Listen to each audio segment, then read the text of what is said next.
Hey everyone, welcome to Recruiting Connections with me, your host, Chris Murdock. Today, we have someone that I have never met in person, but managed to really make a connection with, Joe Stimac. Joe, please introduce yourself to everybody. Chris, thank you. And thank you for having me. My name is Joe Stimac. I'm a research scientist, so I like research. I'm a curious person. So when I started, I wanted to know how employers hire, what it takes to succeed to get a job. I started back in 1995. So yeah, quite a few years ago. I wrote a few articles on the internet and employers started calling me, which is really strange. They said, like, we love your work. We love your articles. Can you teach us how to interview? It's like, okay, these are some rather large global companies. We like your process. We like what you said. They weren't that familiar with behavioral interviewing at the time. And so one thing led to another. I've trained thousands of employers how to hire. But the other side of the fence is I also work with applicants on understanding how employers hire. Okay, that's why we're talking, Joe. It's those connections, and again, that's what this podcast isn't just about recruiting. It's not just about sourcing. It's not just about technology. It's about all the above, and how everything kind of helps us get connected with candidates and hiring managers and colleagues, for example. But in this case, the fact that you're taking the time to train both the candidate and the hiring managers and all the interviewers, that just makes for more effective connections. Absolutely. And what I do is when I train the hiring managers, a lot of the employers ask me to sit and watch the interview boards, find out what they're doing right, what they're doing wrong, how to improve the process. But what I do is I always have to see the candidates' resumes, and most of them are stellar. What's really sad is watching them perform when they come to a tough question, they can't answer it. And it just shows me that they have not prepared properly, that they don't understand what the job is, they don't understand what the client does. So that's the kind of problem that I see. And these are easily fixable problems if they just understood how employers hire. So that's why I love working both sides of the fence. I do know how both sides work. Yeah, and when I go out and I talk to job seekers, when I speak at university, whether it's a university or an event for executives that are looking for a job for the first time in ever, I always talk about what recruiters do, so that we're not this, the Wizard of Oz, behind the man behind the curtain or the woman behind the curtain. I'm a recruiter. Here's my role. Here's what I do. Mm-hmm. Don't be surprised if somebody takes a minute to get back to you. Here's how you network. Here's how you do all these things. But for you to come at it from the interview standpoint, where do you find that candidates fall down the most? And then after that, let's talk about where interviewers on the company side kind of fall down the most. Okay, what I've noticed is where interviewees fall down the most is they're not prepared for the call from the recruiter. They don't understand that, it doesn't matter not be a good time. Can I reschedule in 30 minutes while they clean up their room and make their background presentable or whatever it takes? You want the first impression to be very important. You want to know a little bit about the company, jot down 5 or 6 key things that the company does, so you feel like you've really researched them. One thing I always tell applicants is write down 3 things from the job description and why you'd be good at it. Understand the job, that you actually understand what the job's about. If you're going to work with a recruiter, the most important thing is to build a connection with them. Show them that you're not only interested, but you're qualified to do the job. Ask questions. And when I say ask questions, the 5 W's. Who are you? Who will you be meeting with? What's the role? Where is the interview going to be? Is it going to be online? Is it going to be in person? What time does it start? So you make sure you get that information and then find out more about the company. So you really come prepared to the interview, because the recruiter, if they're comfortable with you, they're going to most likely forward you to the hiring manager. If they don't feel confident about your qualifications or your personality, or if you're going to be a good fit with them, they're not going to send you forward. This is so important. And the thing is, a lot of that it comes down to connecting the dots for the recruiter. Don't let recruiters make assumptions about your background. Don't let recruiters make assumptions about your interest level. If you're really interested in a job, let the recruiter know. Be on time, be ready, be prepared. Absolutely. Have your resume say everything. And if it's incomplete, give the recruiter the information outside of your resume so that he or she can, present that to the hiring manager, because the hiring manager, very busy, you have to assume very busy, wants to see what they want to see. And if you don't provide that information and the confidence with the recruiter for the recruiter to present you as a candidate, you're dead in the water. Yeah, Chris, you're right on target. When you said the confidence, that's a big part of it. What research has shown that a confident applicant has 2.5 times more chance of getting the interview than someone who is not confident. As my friend Valerie says, confidence is considered the same as confidence. Every person that I've ever worked with has a story to tell. They have great stories. They could just figure out what the stories are to present to the recruiter or the hiring manager. So. Yeah, and you do that by preparing ahead of time, by knowing where you fit. And this is actually something you and I talked about early on. When you have an applicant who is, say, for example, transitioning out of the military, you have your MOS. What is MOS? Right. What does MOS stand for? I can't remember. Yeah, my God, you would trick me up. No, you would trick me up with that one. And the thing is, I'm glad that happened, because my dad, when he retired from the Navy, he had acronyms up the wazoo in his resume, and he wasn't getting calls. And so I had to sit down and Google what each one of those acronyms meant. I mean, he had MOS throughout his resume, right? And I didn't know what it was. I didn't know what it meant. And once we translated he just assumed everyone would know what it was because he lived it for 34 years. Yeah. And then we helped him translate the information into his resume. And then I helped him translate, Navy speak into civilian speak. Right. He was able to be just as confident with the Navy lingo as he was with business lingo.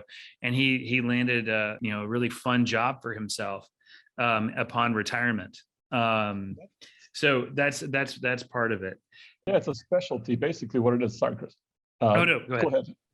Anyway, it's a area of a specialty that the person has. And then you need, like you said earlier, your dad had to translate that into plain English.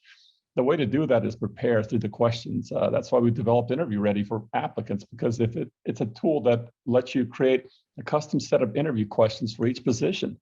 And they're behavioral based. So the follow-up questions really dig out the details that you need to present to an employer to make it happen. Yeah. And we, oftentimes, it's, you just don't have it ready. When you start to research a company and you start to research a job description and, you're looking at your resume and it doesn't use the same words. Well, if you're using similar words that mean the same thing, change the words to fit the job description, to fit what the recruiter and the hiring manager, work together to create. And then translate it. Don't make assumptions that they'll be able to make those connections between this world and this company that has different terminology from this one. So what are some of the issues you see with hiring managers and interviewers that they make when it comes to preparing for interviewing? That's the best question. I love that question. I have worked with companies that are global, and I've worked with executive teams, and it's amazing, even at that executive level, how poorly trained some are. They come in unprepared, they circle something on your resume, and they want to talk about it. Now, think about that. They have to be just as prepared as the applicant, but they're not. So in other words, they have a conversation, and the conversation often ends up, if I like you or I don't like you. So it becomes a likability contest. And biases are huge. This is one thing that I've been training people for years is if you understand the 10 hiring biases as the applicant, you can use them to your advantage. If you don't, if you're the hiring manager and you understand the 10 hiring biases, you understand to not make that decision based on biases. Look at the actual performance of that applicant. Look at their history. So the number one thing is be prepared to have your questions ahead of time. It's funny, I had a conversation with an executive. He said, Joe, my conversations are easy. It's 50-50. It's a conversational. I said, all right, let me challenge you. If you're doing 50-50, so you're doing 50% of talking, the applicant is answering 50% of the questions. How much information do you get from them? About 50%. So it's like, wow, I never thought about that.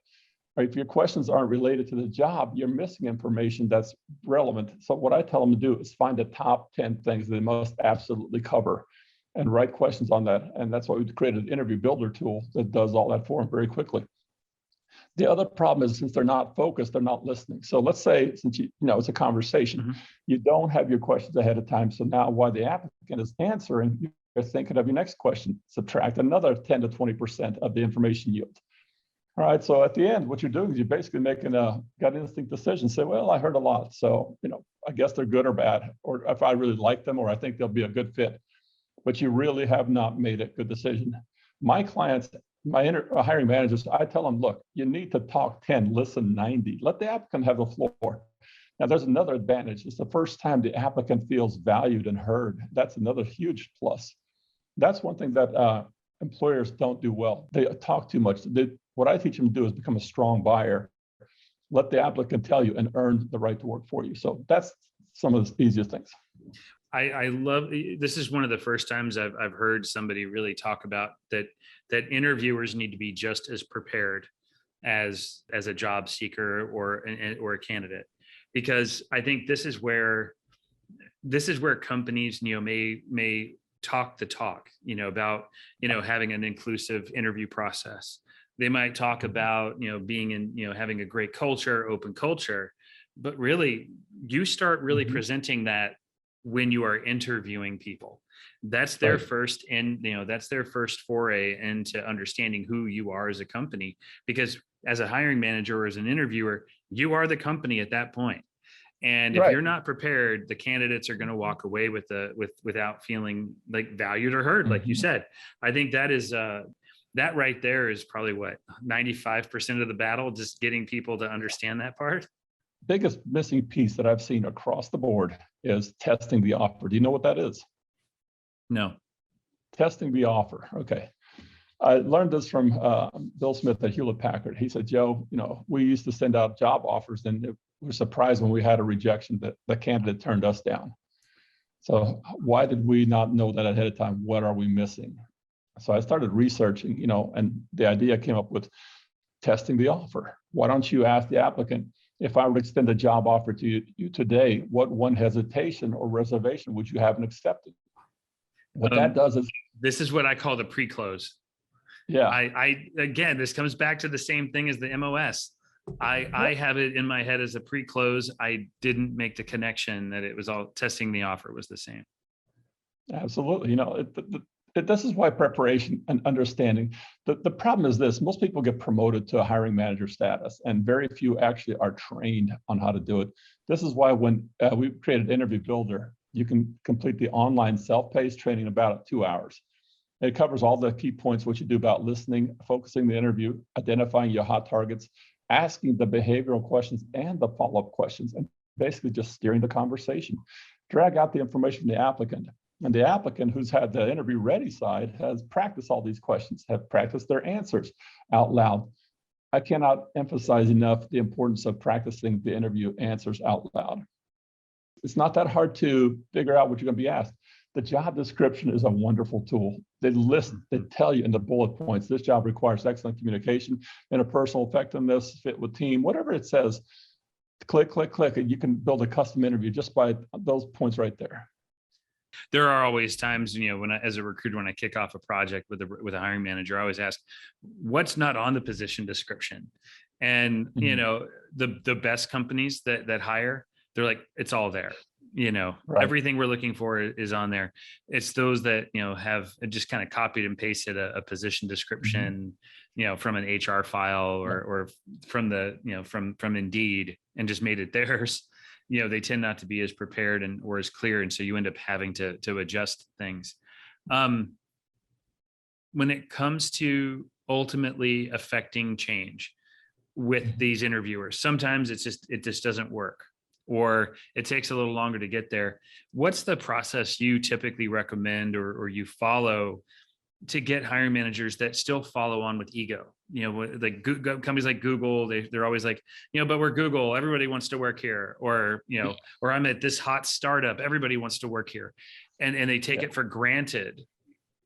How do you overcome that ego side, that youthful entrepreneurialism that a lot of people have for their company?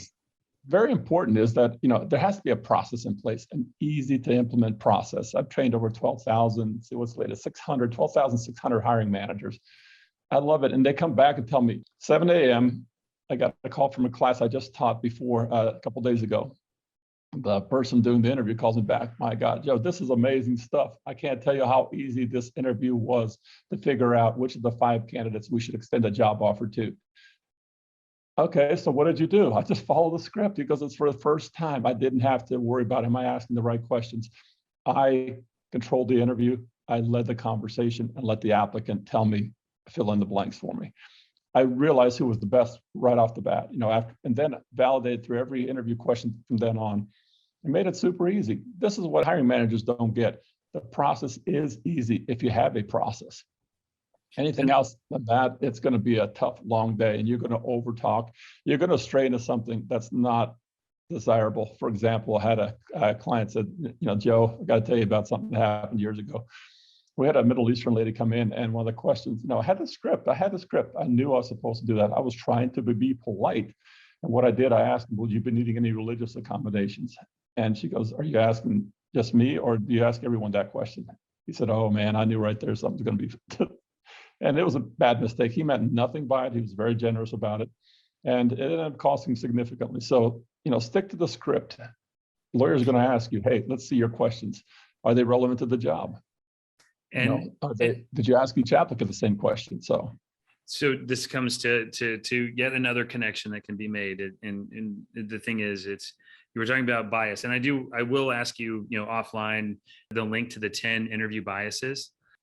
The big thing for recruiting is that there's always some issues with legalities. Are hiring managers compliant? Are your interviewers being compliant? Are they asking questions that are inappropriate? So by having a process, you can reduce liability. Right. Kathy Brooks, our employment lawyer, says something very interesting. She goes, I'm going to ask you 3 questions. Let me see your interview. Were your questions relevant to the job? Yes. Okay.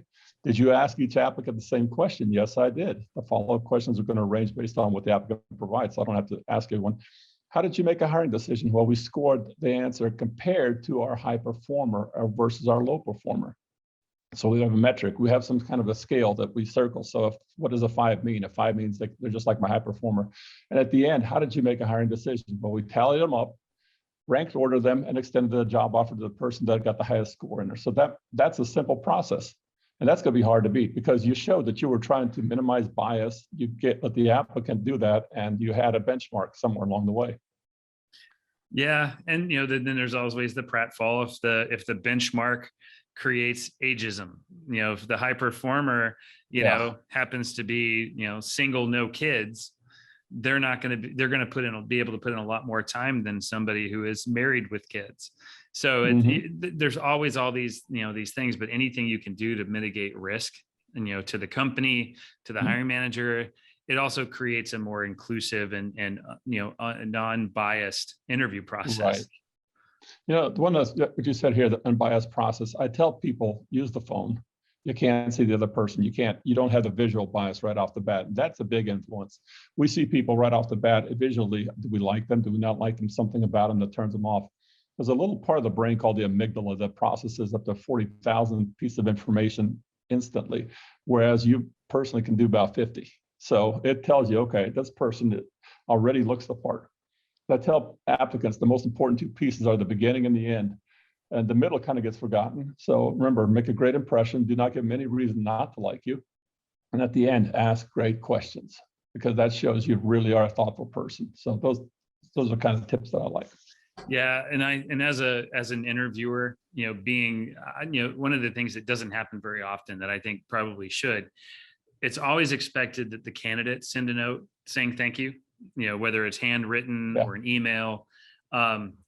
I am starting to see hiring managers and interviewers taking the time to thank candidates. And I think that shows more empathy towards them. They just made a significant commitment in time. Interviews, on-site interviews or phone screens can take half hour to 2 hours.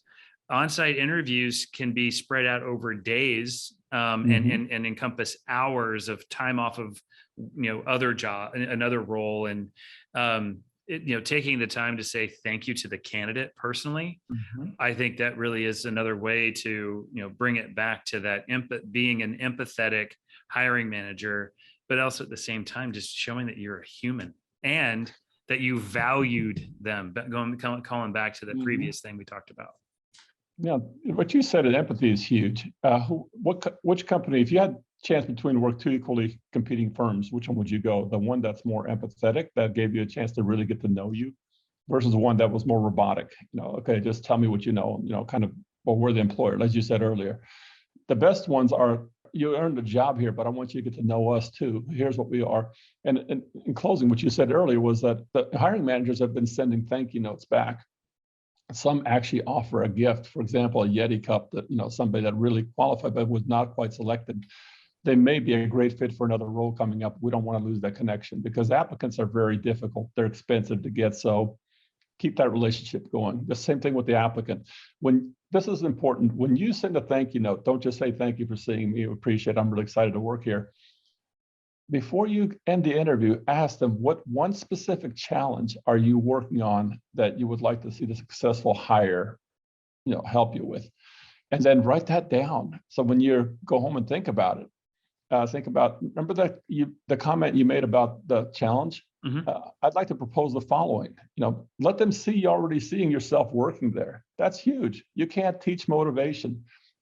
This is why I tell recruiters, when you start interviewing, look for the competencies you can train: conscientiousness, initiative, impact and influence. Those kind of things here. Work fit with team. You can't teach people do that. You hire for those. So, love it. Well, Joe, I really appreciate you, taking the time. I think there's a lot of things here. We'll get the link to the 10 hiring biases that you had referenced earlier. We'll get a reference to that. How should people connect with you and do your shameless plug? Well, thank you, Chris. There's two ways: accuhire.com. We've been doing this for a long time. That's the hiring manager side. And if you're the applicant, interviewready.com. No dash between, just interviewready.com. It has the other side of the fence with all the competencies there. So you can create one for any position out there. We even have executive competencies. If you can answer those behavioral questions, you deserve a right to be an executive, to get that role. Awesome. So, Chris, thank you. Joe, thank you so much. I've really enjoyed this conversation. We'll see what the comments are. Maybe we'll get back on and do this again. I really enjoyed this conversation. Love it. Chris, thanks again. It's great to work with your team, and you guys have an amazing company. So thank you. Thank you. Love that. We'll end on that. Right. You got it. Take care, Chris. Bye-bye.